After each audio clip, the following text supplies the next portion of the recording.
Everyone says that you've got to build a personal brand, but most of the people who are building one are broke. And let's be honest, you don't want a personal brand. You want clients, cash flow. A personal brand is just a traffic source for your business. My personal brand, if you include my email list, is maybe 20,000 people at best, but I'm able to make multi six figures from it because of what I'm about to show you. The training you're about to watch is part one of a series where I help you build a niche of one, which is the mechanism that allows you to convert eyeballs to actual customers. And this is the thing that takes a brand, which is basically just attention, and converts it into real cash. Today's video is going to be all about how to think so that you can avoid becoming that vanilla coach that blends in with everybody else. And you'll be able to take the clarity that you get and use it to write your bio, to create your offer, to write your book, to create content. Everything will stem from the clarity that you gain after you watch this video and then part two. Part two will be linked in the description within a number of days of this video being published, so make sure to come back for that. And without further ado, let's get into it. What's up, everybody? I hope you're excited. This training could very well change your business entirely for the better. We're going to talk about your niche. And the goal for this training is ultimately for you to be able to create what I call a niche of one, where you just simply stand out from your competition so much. And that will allow you to sell both your book and your high ticket offer with ease. Now, the way that this training is structured is there's going to be two parts, and I'm going to put that in two separate videos. Part one is going to be all about how to think. And then in part two is going to be actually what to do. So let's dive into how to think about this decision of choosing your niche. So the goal with niche is for you to then position yourself in the market properly. If you imagine a street of 20 vanilla ice cream stores, it would not make sense to open the 21st, right? You'd want to open one that sold chocolate or one that sold beer or something different, right? Like, you do not want to just be vanilla ice cream when that has already been done. You want to have an easier time being seen in the marketplace. And if you imagine trying to, chop your way into the market, right? Like, it's oversaturated and it's competitive. You're trying to chop your way in like you're chopping down a tree. A lot of people are trying to chop that tree down with the equivalent of a rubber mallet. They're making some little dents in it, but they're never really going to get anywhere. We're going to upgrade you to an axe, a razor sharp axe, by the end of this training so that you can enter the market with ease. And this training is also going to go deeper than you might expect it to. This was my specialty for a long time, was helping coaches and experts choose their niche. I wrote the book, Nail Your Niche. I do have a lot to say about this topic. I have a lot of thoughts and different angles that we'll approach this from. And I also don't expect you to agree with or do literally every single thing that I share in this training, but I believe that you're going to find a few nuggets here that are going to be extremely valuable for you, even if you're a beginner or you're an established expert who already makes, $50,000 a month. In fact, I had a call with a client a couple of days ago that was at about that much money per month. And we improved his niche and his positioning, right? So you can always do this to a greater degree. Now, there's a book called 0 to 1, and I think it's by Peter Thiel and another guy. And the book is all about how the world's most successful companies basically took the market from having zero of that type of business to having one. Like Airbnb, there were no companies like that. And then when Airbnb came, they were the first one. 0 to 1. Same thing with like Apple creating the iPhone or Google or Meta, you name it, right? The goal is not to just create another vanilla product. The goal is to do your best to go from 0 to 1, your positioning in the marketplace. So we're not talking about your book yet. We're talking about your business, your plan starting out. If you want things to be easier, become more refined and become more niche. I'll talk about instances where you do not have to do that quite as much here in a bit, but for most of us, we're going to want to niche down as much as we can without over niching, because you can go too far. But remember, you're here because you want to write a book and you want that book to create customers and clients for your business, right? Well, that book should be targeted at the type of customer that you want to attract. And it should solve a specific problem for that person. And who you help and what you do for someone, that's something that you need to know for the book, but it's also something that you need to know just for your business in general, for your niche, for your offer, right? And then when you create your high ticket offer, which we'll do in the next module, you'll already have these details figured out, because the high ticket offer is just a different way to deliver on the same solution, to solve the problem, but do it with more one-on-one help, to do it more elegantly. Like, for example, my book, Get Clients with a Book, obviously helps experts publish books to get more customers. And my flagship coaching program, Author OS, also solves the same problem. It costs a lot more, but it gives the expert a lot more resources and one-on-one help. And that makes it easier and faster for them to get the end result. Now, what did I have to do before I created this ecosystem where I have a book and an offer behind it? The same thing that I'm here to help you do. The first thing I had to do was to choose my niche. Who did I want to help? Experts, coaches. What do I want to help them do? Get more customers. How do I want to help them do that? By publishing a book. So I got specific.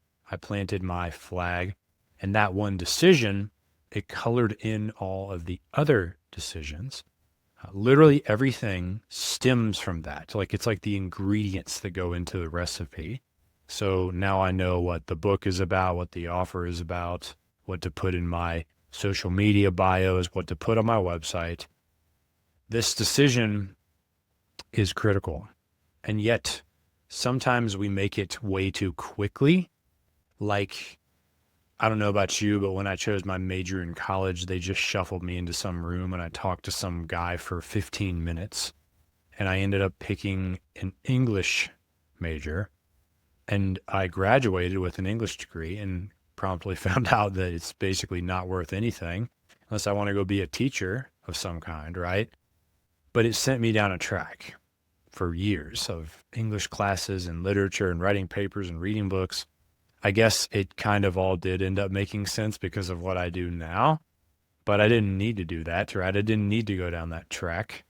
And I think it would have been a lot smarter for me to take days, weeks, months to make this decision and to have like some real expert help in doing it that could help me uncover to the best of my abilities what was 18-year-old Brian really passionate about, because that was a big decision. And this niche decision is just as big because you're informing your whole business, your whole career, at least for a number of years, right? Because you have to stick with something for a while for it to work. I'm sure you know that. And so I'm going to give you my absolute best material and frameworks and, thinking exercises to help you get this right, instead of doing to you what that college advisor or career advisor guy did to me, which was just like slap me on the back and send me on my merry way to go drink beer and do nothing for 4 years. Anyways, a lot of my clients that I work with, they actually come in without a refined niche, and they are not really letting the market know how they can help them. Their outcome is not very tangible. And then as a result, they're not attracting the customers that they want. They basically appear like a carbon copy of all of their competition. And So the reason why I started helping my clients with niche so much is because I couldn't just throw them to the wolves and help them write a generic book that was basically going to do nothing for their business, right? Like, so we spent a lot of time refining their niche so that they could chop through the market. And that was when I realized that, if you're like a newer coach or an expert, or even if you're an established one that's maybe not getting as good of results as you think you could get, this niche decision comes first. It's like the thing that you don't see. You think you want a book, but then you don't really realize that you don't have clarity on who you help and what you help them with and what makes you unique and different from everyone else. So this is like the ninja, like high level marketing stuff, the positioning that, not all business coaches know how to help you with. Because it's deeper. Okay. And we're going to go there. So I want to address one concern that a lot of people have, which is that choosing a niche is going to pigeonhole me forever.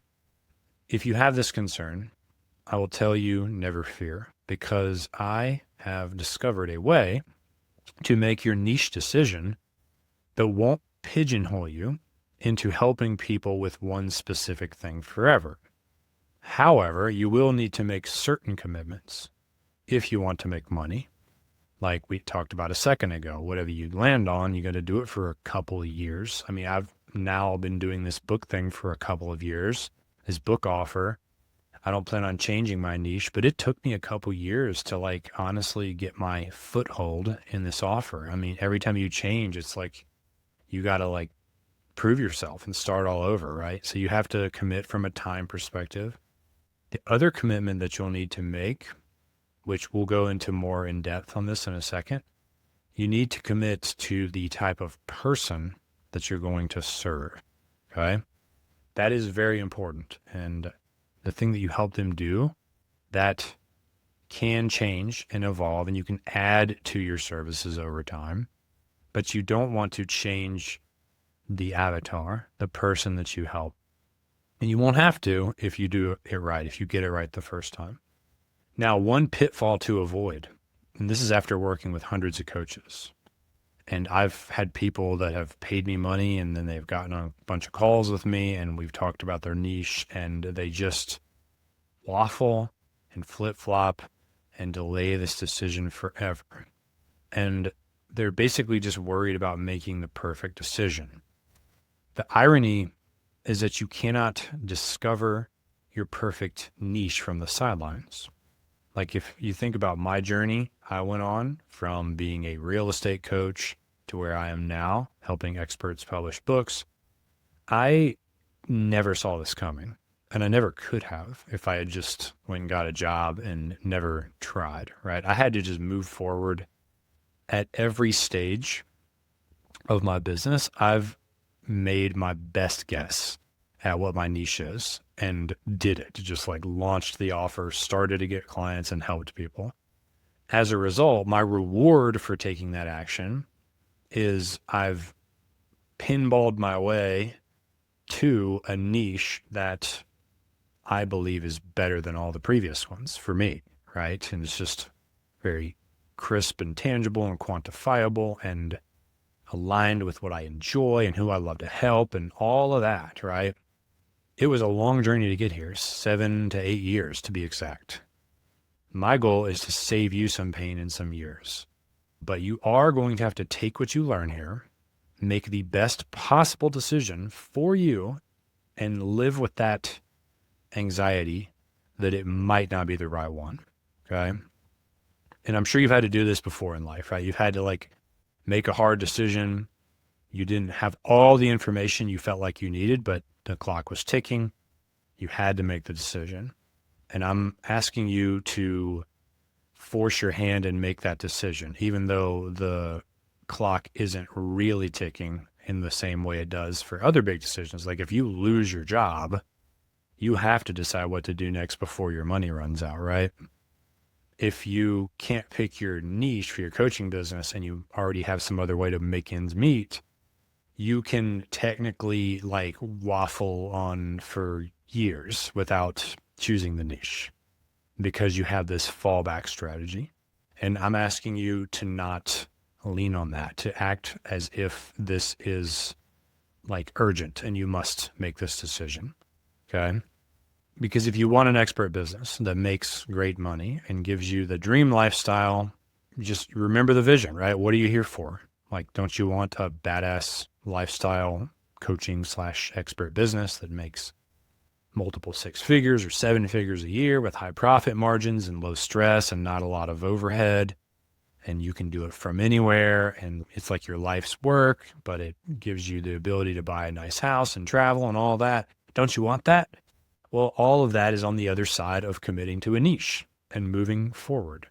And I believe in the idea of what they call serendipity, which is the universe wants to help you get to where you need to be, right? And gently nudges you in the direction of where you're supposed to be in life, gives you like whispers and hints and random things that seem like coincidences or seem like luck or like, wow, I can't believe this perfect thing landed in my lap. I believe that those are not random, not all the time at least. And so I believe that when you commit to your niche and you move forward and then just watch how things will unfold, you will get more clarity. You'll build new skills, which is another thing that's huge as you act. And then you're going to be gently pushed more and more in that direction of where you're meant to go. Fortune favors the bold and will be on your side and help you become more aligned and more happy and more in your right place with every passing day. But only for those who believe that this is possible. And so therefore they act. Another thing I want to touch on is this idea that you are the niche. So this guy, Dan Coe, made this term famous, probably more than anyone. And he's a brilliant guy to learn from. Like, I totally recommend that you check out his YouTube and his blog posts. He's like a modern day philosopher, and he talks about the info expert consulting business a lot. He talks about how you are the niche and you don't need to niche down. And I don't agree with this. And I'm going to go into why. But first, I want to say that when I first discovered the You Are the Niche stuff from Dan, I was stoked, right? I was like, ooh, like this solves my problem of always wanting to change my niche. I just don't have to pick one anymore. And the niche can be me, Brian Elwood. And then I showed the video to other people and they were like, this is what I've been looking for. Oh my gosh. And then I tried to be the niche for a year and just post whatever I wanted, but it didn't work. Like, my revenue went down. It didn't gain any traction. And the people that I sent the video to that were like, you are the niche. I love this approach. Guess what they're all doing today? They still have jobs, right? Like, they didn't ever become the niche and monetize themselves. Okay.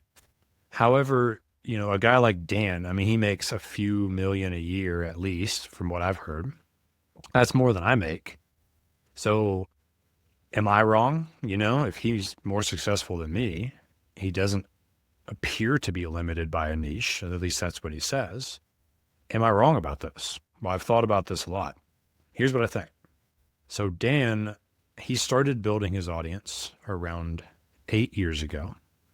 And it was really prime time to do so then. You could post Twitter threads and gain thousands of followers when that format was new. And now he has millions of followers. And, he makes millions per year. I believe he could make a lot more with his audience if he niched down more. But I understand why he doesn't want to, because why would you? If you're having fun creating content about what you want to create content about and it works, why not do that? Like, I would do the same thing as Dan if I had his audience, like, just to be very clear, because he can practically slap up anything and get some traffic to it, right? It doesn't matter how optimized his like conversions and his pages. Like, I doubt he even cares about any of that, right? He just cares about being creative and sharing new ideas and all that, which I am a huge advocate for as well. But Dan does not need a niche because of the sheer amount of eyeballs that he has.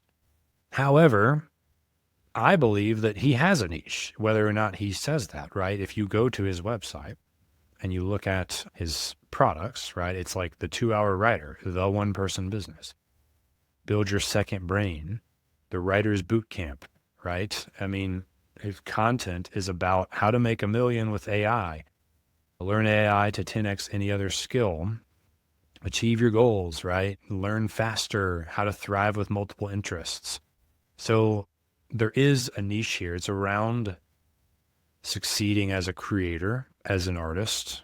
When it comes to his offers, there is a niche, right? He's just able to go a little more broad on the types of content that he creates. But it's not like he's creating content about, my morning green smoothie and I moved to Bali. Here's what I learned, It's all relatively following the same thread. And other people that make a lot of money have been asked about this "you are the niche" thing. And they've said most of the people that are out there preaching "you are the niche," they actually have a niche. And I agree because of instances like this, right? So whether or not you believe that you have to niche down like your personal brand and the content that you make, the offers that you sell, they're going to be niche, right? Like you're not going to just say, grow your business or improve yourself. You could do that if you're a huge name, like Alex Hormozy could, I'm going to help you grow your business. Tony Robbins could say, I'm going to help you with your personal growth. But we can't model ourselves after people that have that much authority, which I will talk about more in a minute. And finally, I want to make this argument. I want to consider a scientific approach to solving this, because science, that's what we look to see if something's true or not for real, like at the most obvious level, like analyzing DNA at a crime scene, to see if someone killed someone. Like, you get what I'm saying, right? Like science is the most provable thing, scientific studies. Whereas we're talking about theories and ideas and look what this guy did. He didn't niche down, da, da, da, da. Well, if we were going to do a scientific study on this, what would we do? We'd look at evidence. And what would we find if we looked at evidence of how people make money, whether they do or don't have a niche? What evidence do you think we would find?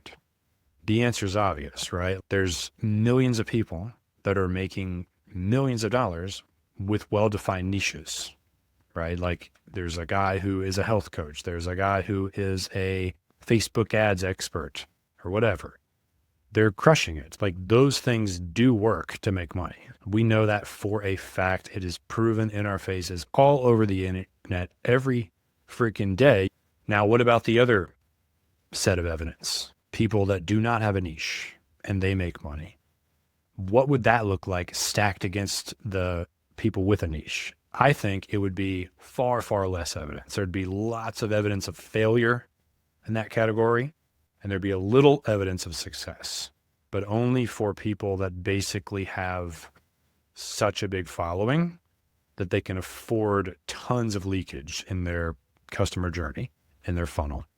And so, in conclusion, I believe there are merits to this angle of you are the niche, right? Like if you snowboard, tell people about it.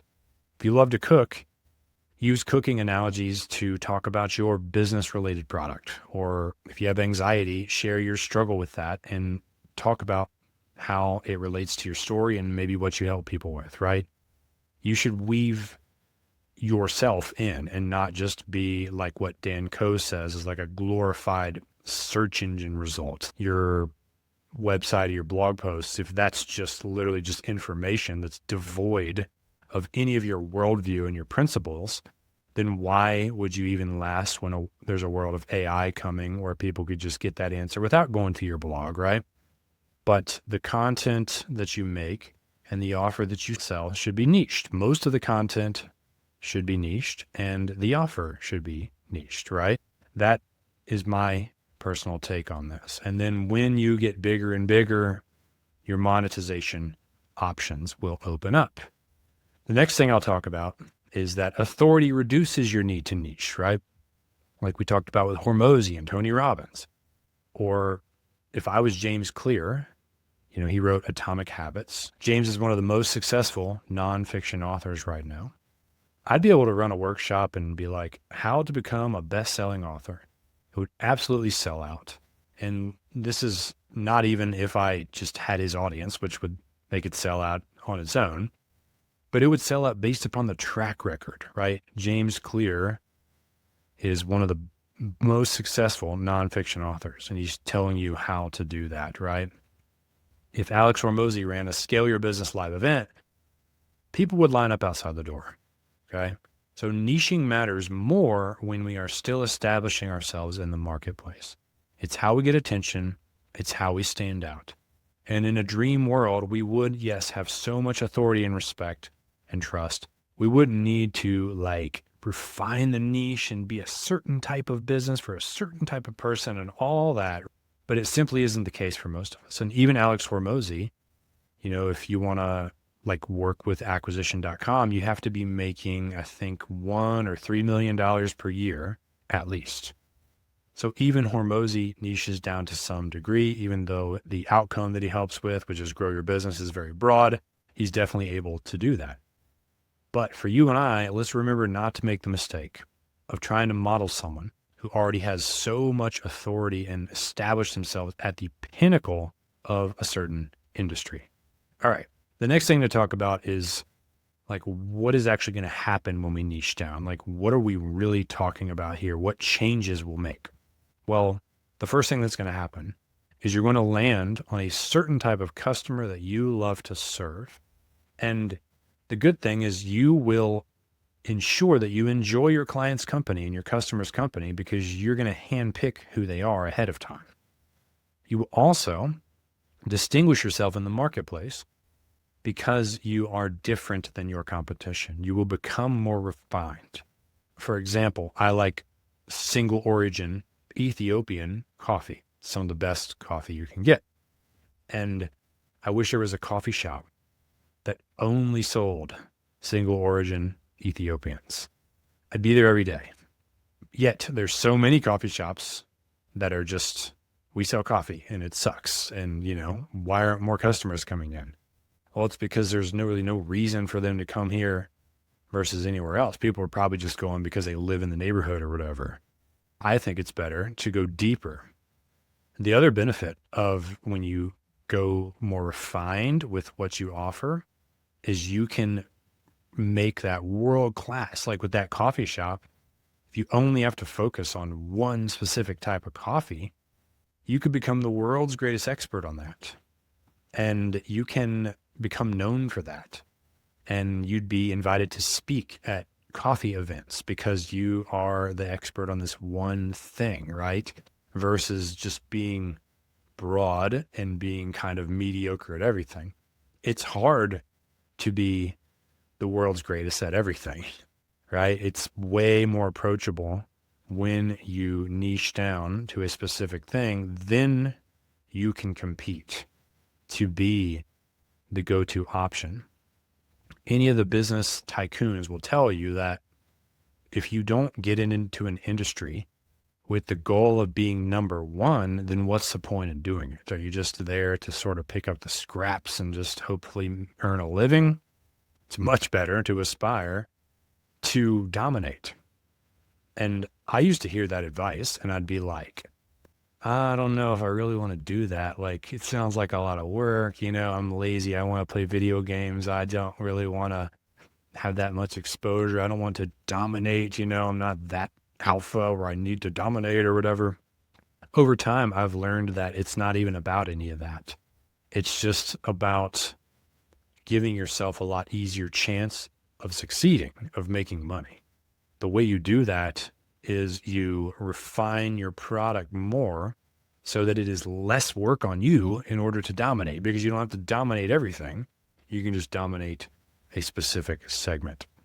And I'm telling you, if you don't watch a single other video in this program, but you watch this one and the next one and you do your niche work, and you will attract clients more easily. You'll have more people saying yes at the end of the sales call because they understand what they're buying. You will get a huge ROI on the time and the money you've invested here on this alone, it is that powerful. If you want success to come easier to you, this is the play. All right, let's talk about my story of niching down. So I've niched down several times since I've been in the coaching expert space. Sometimes these decisions worked and got me a bunch of clients. Other times I only heard crickets. So the first time was when I wrote my book, Fire Yourself. This is about how to hire sales reps to grow a real estate investing company. Now, would you say that's niche down or not? You're correct. That's very niche. And as a result, I was able to succeed. I was able to grow to a 6-figure income once my book was out, and I got on podcasts and I like waved my flag and I said, hey, I solved this very niche problem for a specific person. Really, no one else was doing it. So it wasn't that hard for me to earn 6 figures. And of course, I had a track record of doing that. My backstory is flipping hundreds of houses, buying a few dozen rentals. And so I had the credibility, and I already helped people with this in my real estate masterminds and stuff. And so when I became a coach, I already had a process for doing this, and it was easy for me to get clients, but it was mainly because of how refined that niche was. Another time when I niched down was when I switched to helping people buy rental properties. And I didn't just help people buy any rental property. I helped them buy rental properties via the BRRRR method, which stands for buy, renovate, rent, refinance, repeat. And I actually published this course once I was done with like real estate coaching. I put this on Udemy just because I knew it would probably do well, because there wasn't a lot of other courses on here about using the BRRRR method to buy rental properties long distance. And I didn't really do anything to promote this. I was out of the real estate coaching. And check it out. It's got over 1,600 people have bought this course on Udemy. Why?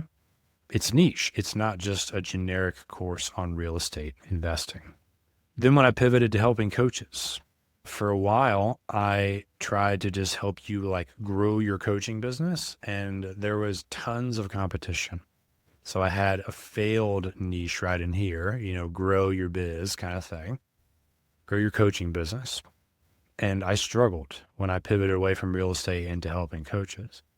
The irony is, like, when I learned to choose my own niche within the coaching business, which happened to be helping other people choose their niche, was when I succeeded. But it could have been something else, right? It could have been helping you like publish a book. By then I had already done that. So it could have been that. Or let's say I was a podcast expert. I mean, I had a podcast that got over 1,000 downloads per episode when I was a real estate coach. I could have helped coaches launch their podcast or something like that. And again, that would have worked way better than just being like, help you grow your coaching business, right? Because I was making $35K a month or so as a real estate coach, which isn't bad, but there was people making $1 million a month that were also helping people grow their coaching business. And so I would have been in the budget container, like compared to those guys, right? Like I would have been in the clearance section is what I'm trying to say of the store. Before the book offer, I did this like membership program, $297 a month. And it was, again, for coaches who wanted to scale. I didn't learn my lesson. And I got it to 20 or 25 people, and then some people started canceling, and I couldn't get more people to join, and it got down to like 10, 5, 3 people, and then I canceled it, right? Why? I didn't have any mechanism for helping them get a result. I was just trying to give them everything. It was very general, right? And then after that is when I pivoted to helping people get clients with books. And once again, I was able to earn a healthy multi-6-figure per year income from this niche, right? Every time that I've succeeded, I've had a well-defined niche. And every time I've failed, I've tried to go too generic, too broad. It's just not the play. And then one of my clients, Joe McCall, his niche is helping people flip dirt, not houses. This is actually the book that I wrote for Joe, Flip Dirt, Not Houses. His niche is how to flip vacant land instead of flipping houses. And he crushes it with this niche, makes a lot more money in his coaching business than he ever did when he was just a generic real estate coach that helped you like flip more houses or something that's highly competitive. All right, a couple more points on how to think about your niche. I know this has been in depth, but I hope this has been valuable for you so far. The one thing I want to say is that the process of niching down is an art form. And I think people miss this because it's not like some exact science.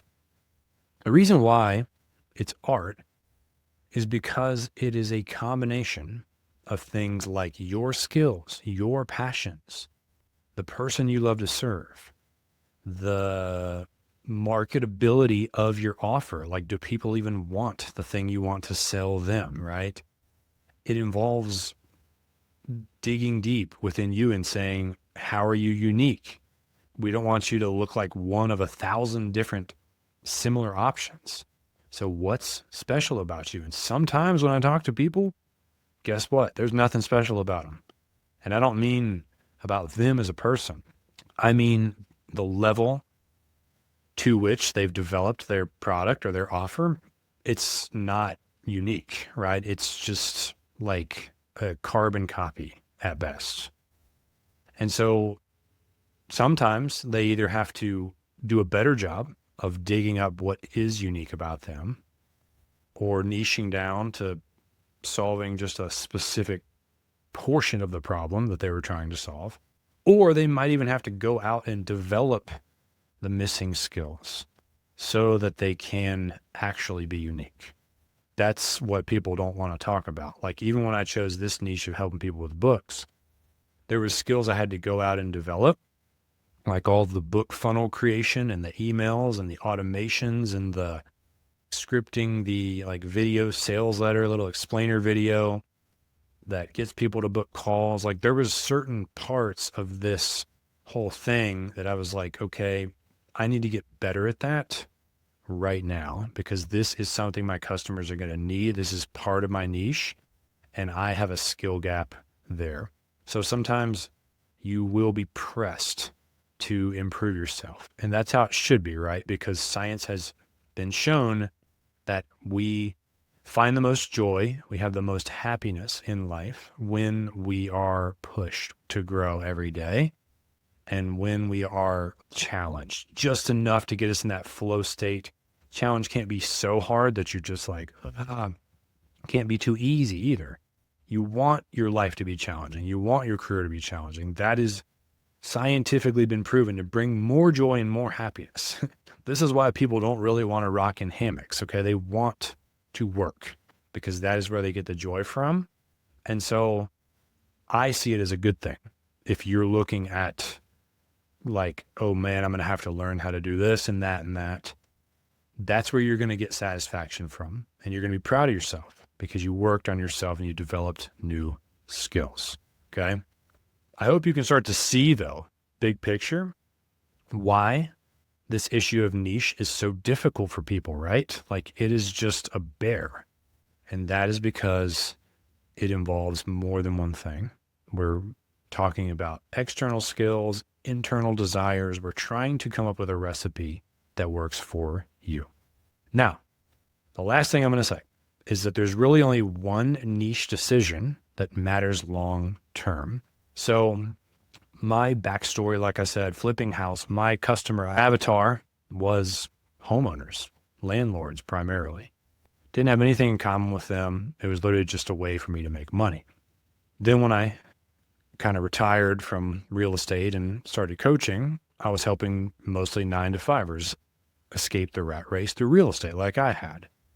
And that was like a better customer avatar, a better demographic because I had more in common with them.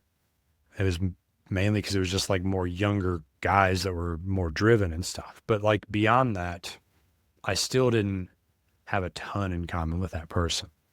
When I pivoted my business again to helping coaches and experts, that is when the magic happened. That is when I just got aligned with my business because the things that I'm excited to learn and talk about are the same things that my customers and clients are. The things that I go to the seminar or talk with my coach to learn, I can then turn around and teach my clients. Whereas before, when I was helping 9-to-5ers buy houses and I'm at Russell Brunson's seminar learning about webinar funnels, I'm like, this has nothing to do with helping my clients. It only has to do with getting more clients, right? And so if you can find alignment between the stuff that you love to consume and the stuff that your customer wants, then the flow happens where you're out learning, teaching, learning, teaching. That is super key to happiness in your expert business. The first way that you make that happen is to choose the person that you would love to serve, right? The person that you would love to be around because they're very similar to you, like the person that you would want to go meet for a beer. The customer is a foundation of your business. That's the biggest thing I want you to take away from this. You don't have to worry so much about your exact thing that you help them do, because that will evolve and change most likely over time, but the customer stays the same. The thing that I messed up on is when I chose the 9-to-5ers as my customer avatar in the real estate offer. I built up an audience of those people. Like I said, over 1,000 downloads every time I published a podcast episode. I was getting 6 high ticket clients a month, coming in for my book and my podcast. When I pivoted to helping coaches and experts, none of those people came with me because they had no interest in being a coach or an expert. I mean, like a small fraction did, but that was it. So I had to build my audience all over from scratch, and that sucked. And if I had chosen the audience from the beginning that I really wanted to be serving, and let's say I started out helping them with like how to, start a podcast or something, and then I got tired of that, and I was like, how to write a book. Well, it's still the same audience. So I could spend years helping them with the podcast, but the type of person who wants a podcast is also going to want a book. So you see, like when you build the right audience, then it frees the chains that bind you so that you can sell them other stuff in the future. I am going to help people write books until the foreseeable future. I don't have any intention of changing this niche. I feel like it's really the one that I was meant to do. But who says I can't help people grow their YouTube channel one day?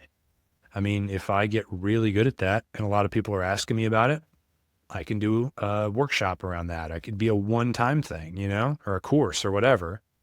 It would still be something that experts and coaches want because I picked the right audience. And so while it is important to stick with your offer for a while to get traction, a couple of years, ideally longer, when you choose the right person, you don't have to stick with it forever. So when you get that decision right about your ideal client, the person that you want to serve, you can kind of hold the rest of your business with a looser grip when you think big picture. And while choosing a demographic is a key part of creating a sellable offer, you want people to know it's for them. This decision that we're going to make in part 2, I think it's more about creating alignment in your business, building a business you enjoy made up of customers, clients, and an audience that you love interacting with, that you'd want to go meet for coffee in person or have a live event and see everyone, and they share the same interests as you and desires and goals. So the things that you're working on that you care about happen to be the things they want. So as soon as you achieve it, you can turn around and sell it to them. It's a beautiful connectedness. And it's, as I thought about this, it's more about starting a movement that you believe in with the people who are on board. And I'm going to leave you with that. That is part 1 of choosing your niche. Take a breather, reflect on some of these things that you've learned, and grab a pen and paper. In the next video, as you can see here, this is going to be what to do. Okay. So you don't have to worry if you don't have any clue what to do yet, because in part 2 is when we're going to get granular and I'm going to give you specific instructions on how to choose your niche. Thank you guys for watching. Let me know if you have questions, and I will see you in the next video. Bye.